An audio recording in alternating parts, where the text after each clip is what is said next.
This central location was the venue for these independent advisers to give an insight into their thinking on crucial research which affects government policy.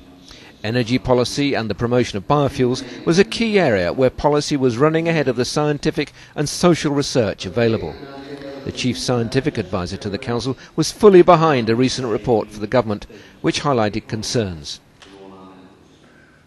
With respect to energy security, what we were concerned about is that effectively that the biofuels were being rather expensive, heavily subsidised, and the question is to what degree should you have economic subsidies for energy security. With greenhouse gas emissions, we were concerned that some crops were actually potentially increasing greenhouse gas emissions rather than decreasing greenhouse gas emissions, when you took into account both the direct and indirect land use change. And we also felt there were some adverse social impacts, and that is to say, when you use food for fuel, you can actually increase the price of food and hence put more people into poverty. And indeed, we believe that maybe a significant number of additional people in developing countries have been put into poverty and go to bed hungry every night due to the potential use of biofuels.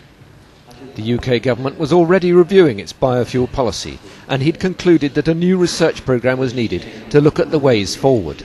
It is quite clear you can reduce greenhouse gas emissions if you can avoid land use change. The question is, can we avoid land use change?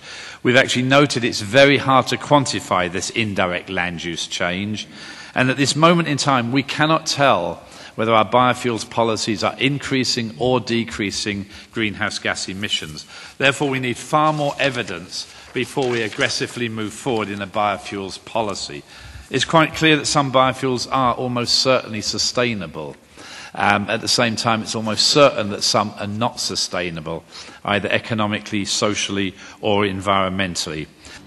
On climate change, he was encouraged by a meeting with the United Nations Secretary-General, who understood that urgent international measures were needed.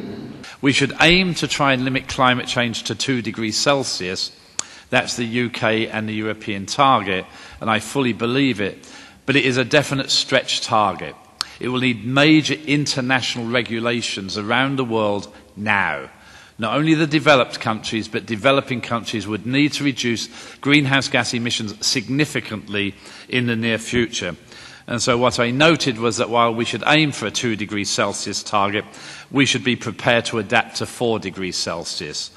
If the globe were to change by 4 Celsius, it means that you would see temperature changes in the United Kingdom of even 6 or 7 degrees Celsius, with significant changes in rainfall patterns, a wetter winter and a drier summer.